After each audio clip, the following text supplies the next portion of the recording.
আপনি কি জানেন আজ থেকে প্রায় ২৫০০ বছর আগে যখন আলেকজান্ডার দ্য গ্রেট সারা বিশ্ব জয় করে ভারতের সীমান্তে এসে দাঁড়িয়েছিলেন তখন তার অপরাজেয় গ্রিক সেনাবাহিনী কেন হঠাৎ ভয়ে যুদ্ধ না করেই ফিরে গিয়েছিল? কেন ইতিহাসের শ্রেষ্ঠ বীর আলেকজান্ডার গঙ্গার তীরের এক রহস্যময় জাতির নাম শুনে পিছু হটতে বাধ্য হয়েছিলেন? সেই জাতির নাম ছিল গঙ্গারিদ্ধি। আর এই গল্পটি সেই হারানো সাম্রাজ্যের এক ঐতিহাসিক মহাকাব্য যা আপনাকে চমকে দেবে। খ্রিস্টপূর্ব ৪র্থ শতক। বাংলার আকাশ তখন আজকের মতো মেঘলা নয়, বরং এক আদিম ও প্রখর তেজে উজ্জ্বল। দিগন্তজোড়া গঙ্গা আর ব্রহ্মপুত্রের মোহনায় গড়ে উঠেছে এক বিশাল নগরী, নাম তার গঙ্গারেজিয়া।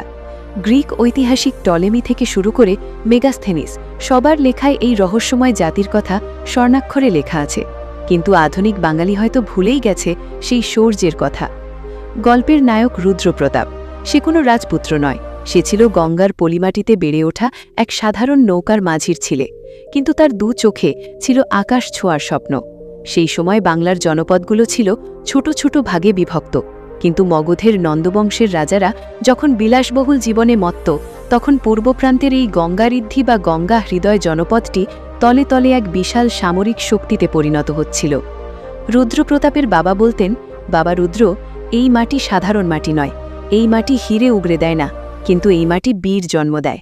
গঙ্গার জোয়ার যেমন সবকিছু ভাসিয়ে নিয়ে যায়, আমাদের ক্রোধও তেমনই। একদিন রুদ্র দেখল গ্রিক বণিকরা তাদের বন্দরে এসে ভিড়ছে। তারা অবাক হয়ে দেখছে বাংলার মসলিন আর এখানকার হাতির বহর। রুদ্র বুঝতে পারল বাইরের পৃথিবী এই মাটির সম্পদের ওপর নজর দিয়েছে। সেই কিশোর বয়সেই সে যোগ দিল রাজকীয় বাহিনীতে, কিন্তু সাধারণ সৈন্য হিসেবে নয়, সে ছিল একজন দক্ষ রণহস্তি চালক। তৎকালীন নথিপত্র অনুযায়ী গঙ্গারিদ্ধি বাহিনীর কাছে ছিল ৪,০০০টি সুশিক্ষিত যুদ্ধহস্তি। আলেকজান্ডারের সৈন্যরা যখন শুনল যে গঙ্গার ওপরে এমন এক জাতি আছে যাদের কাছে কয়েক হাজার পাহাড়ের মতো বিশাল হাতি রয়েছে, যারা নিমিষেই গ্রিক ফ্যালাংস গুঁড়িয়ে দিতে পারে, তখন তারা বিদ্রোহ ঘোষণা করল। আলেকজান্ডার তার তাঁবুতে বসে মানচিত্র দেখছিলেন, আর বাইরে তার সৈন্যরা কাঁদছিল। তারা আর এগোতে চায়নি। বাংলার এই বীরত্বের খবর তখন ম্যাসিডোনিয়া পর্যন্ত পৌঁছে গিয়েছিল। রুদ্রপ্রতাপের উত্থান শুরু হল যখন মগধের সিংহাসনে অস্থিরতা দেখা দিল। চন্দ্রগুপ্ত মৌর্য তখন এক তরুণ বিদ্রোহী। তিনি জানতেন মগধ জয় করতে হলে গঙ্গারিদ্ধির সমর্থন প্রয়োজন। রুদ্রপ্রতাপ তখন গঙ্গারিদ্ধি সেনাপতির ডান হাত। সে কেবল একজন যোদ্ধাই ছিল না, সে ছিল একজন রণকৌশলী। সে জানত বাংলার বর্ষাকাল আর কর্দমাক্ত জমিই হল তাদের সবচেয়ে বড় অস্ত্র। একদিন রাতে রুদ্রের কাছে সংবাদ এলো গ্রিকদের একদল গুপ্তচর সীমান্ত পেরিয়ে বাংলার মানচিত্র চুরি করতে এসেছে। রুদ্র তখন একাই অন্ধকারের মধ্যে তার প্রিয় হাতি ঐরাবতকে নিয়ে বেরিয়ে পড়ল। সেই রাতের বর্ণনা শুনলে আজও গায়ের লোম খাড়া হয়ে যায়। নিস্তব্ধ বন, কেবল ঝিঝি পোকার ডাক। হঠাৎ রুদ্রের কানে এলো বিদেশি ভাষার গুঞ্জন। সে বুঝল শত্রুরা কাছেই। সে কোনো তলোয়ার বের করল না, কেবল হাতির পিঠে বসে একটা বিশেষ সংকেত দিল। ঐরাবত তার বিশাল সুর দিয়ে একটি একটি গাছ উপড়ে খেলে রাস্তা বন্ধ করে দিল। শত্রুরা ভাবল বন বুঝি তাদের ওপর ভেঙে পড়ছে। সেই রাতে রুদ্র প্রমাণ করেছিল প্রযুক্তি নয়, প্রকৃতির সাথে একাত্ম হয়ে জয় সম্ভব। সময়ের সাথে সাথে রুদ্রপ্রতাপ গঙ্গারিদ্ধির প্রধান সেনাপতি হিসেবে অভিষিক্ত হলেন। তার নেতৃত্বে বাংলার নৌবাহিনী বঙ্গোপসাগর শাসন করতে শুরু করল। রোমান সাম্রাজ্য পর্যন্ত বাংলার মসলিন আর গোলমরিচ পৌঁছে যেত এই বীরদের হাত ধরেই। কিন্তু রুদ্রের আসল পরীক্ষা ছিল নিজের জাতির একতা ধরে রাখা। বাংলার মানুষ তখন দলাদলিতে লিপ্ত ছিল। রুদ্রপ্রতাপ একটি বিখ্যাত ভাষণ দিয়েছিলেন, যা আজও অনুপ্রেরণা দেয়। আমরা যদি আলাদা থাকি তবে আমরা মাটির ঢেলার মতো, যা সহজেই ভেঙে যায়। কিন্তু আমরা যদি এক হই তবে আমরা গঙ্গার পাহাড় সমঢেউ, যা কোনো বাঁধ মানবে না। গল্পের এক পর্যায়ে দেখা যায় এক বিশাল প্রাকৃতিক বিপর্যয় নেমে আসে। গঙ্গার গতিপথ পরিবর্তন হতে শুরু করে। প্রাচীন নগরী গঙ্গারেজিয়া তলিয়ে যেতে থাকে পানির নিচে। কিন্তু রুদ্রপ্রতাপ দমে যাননি। তিনি জানতেন শহর ধ্বংস হতে পারে, কিন্তু একটি জাতির চেতনা কখনো মরে না। তিনি তার প্রজাদের নিয়ে উঁচু ভূমিতে নতুন বসতি গড়েন, যা আজকের মহাস্থানগড় বা উয়ারি বটেশ্বর হতে পারে বলে ঐতিহাসিকরা ধারণা করেন। রুদ্রপ্রতাপ যখন গঙ্গারিদ্ধি বাহিনীর প্রধান সেনাপতি হিসেবে দায়িত্ব নিলেন, তখন তার সামনে চ্যালেঞ্জ ছিল দ্বিবিধ।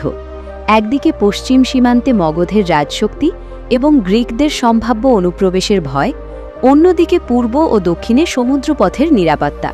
সেই সময় বঙ্গোপসাগর ছিল জলদস্যু আর বিদেশি বণিকদের চারণভূমি। রুদ্রপ্রতাপ বুঝলেন, কেবল স্থলপথের হাতি দিয়ে সাম্রাজ্যে রক্ষা করা যাবে না, বাংলাকে হতে হবে সমুদ্রের রাজা। রুদ্রপ্রতাপ বাংলার কাঠমিস্ত্রিদের ডেকে পাঠালেন। তিনি তাদের নির্দেশ দিলেন এমন সব জাহাজ তৈরি করতে যা আগে কখনো কেউ দেখেনি। গঙ্গারিদ্ধির কারিগররা সুন্দরী আর শালকাঠ দিয়ে তৈরি করল বিশাল সব সপ্তডিঙা। এই জাহাজগুলো ছিল আজকের দিনের যুদ্ধ জাহাজের আদিরূপ। জাহাজের সামনের অংশটি গড়া হতো হাতির বা বাঘের মাথার আদলে, যা দেখে শত্রুরা দূর থেকেই তটস্থ হয়ে পড়ত। রুদ্রপ্রতাপ নিজে একটি অভিযানে নেতৃত্ব দিলেন, যা আজও ইতিহাসে এক রহস্যময় অধ্যায় হয়ে আছে। তিনি দক্ষিণ পূর্ব এশিয়ার দ্বীপপুঞ্জ পর্যন্ত তার প্রভাব বিস্তার করেছিলেন। মালয় উপদ্বীপ থেকে জাবা, সুমাত্রা, সর্বত্র বাংলার মসলিন আর লবণের কদর ছিল। কিন্তু এই বাণিজ্যের আড়ালে রুদ্র গড়ে তুলছিলেন এক বিশাল গোয়েন্দা নেটওয়ার্ক। তিনি জানতেন তথ্যই হল আসল শক্তি। একদিন সমুদ্রের মাঝে এক বিশাল ঝড়ের কবলে পড়ল রুদ্রের নৌবহর। উত্তাল সমুদ্রের ঢেউ যখন পাহাড়ের মতো ধেয়ে আসছে, তখন সাধারণ নাবিকরা ভয়ে প্রার্থনা শুরু করল। কিন্তু রুদ্রপ্রতাপ জাহাজের মাছতুল ধরে দাঁড়িয়ে রইলেন অটলভাবে। তিনি চিৎকার করে বললেন, গঙ্গা আমাদের মা, আর সমুদ্র আমাদের খেলার মাঠ।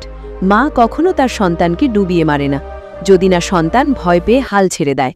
সেই রাতে রুদ্রের সাহসে উদ্বুদ্ধ হয়ে নাবিকরা অসম্ভবকে সম্ভব করল। ঝড়ের তাণ্ডব শেষে যখন সূর্য উঠল, দেখা গেল গঙ্গারিদ্ধির পতাকা তখনও পতপত করে উঠছে। রুদ্রপ্রতাপ আমাদের শেখায় যে নিজের শিকড় এবং মাটির প্রতি টান থাকলে সামান্য অবস্থান থেকেও বিশ্ব কাঁপানো যায়। ছোট ছোট ভাগে বিভক্ত হওয়ার চেয়ে একতাবদ্ধ হওয়া কতটা জরুরি তা এই গল্পে স্পষ্ট। প্রাকৃতিক বিপর্যয় বা বিদেশি আক্রমণ কোনো কিছুই গঙ্গারিদ্ধিদের মনোবল ভাঙতে পারেনি। তারা বারবার নতুন করে গড়ে তুলেছে নিজেদের। আজকের বাংলাদেশ সেই গঙ্গারিদ্ধি সাম্রাজ্যেরই উত্তরসূরি। আমাদের রক্তে বইছে সেই প্রাচীন যোদ্ধাদের তেজ। রুদ্রপ্রতাপ হয়তো কাল্পনিক চরিত্র, কিন্তু তার মাধ্যমে ফুটে ওঠা গঙ্গারিদ্ধিদের শৌর্য ছিল ধ্রুব সত্য। বাংলার ইতিহাস মানেই শুধু পরাজয়ের গ্লানি নয়, বাংলার ইতিহাস মানে দাপটের সাথে মাথা উঁচু করে দাঁড়ানোর গল্প। আলেকজান্ডারের মতো বীর যাকে ভয় পেত, সেই ঐতিহ্যের উত্তরাধিকারী আপনি। নিজের সামর্থ্যকে কখনো ছোট করে দেখবেন না। যদি এই গল্পটি তোমাকে অনুপ্রাণিত করে, তাহলে এটিকে লাইক করুন, সাবস্ক্রাইব করুন।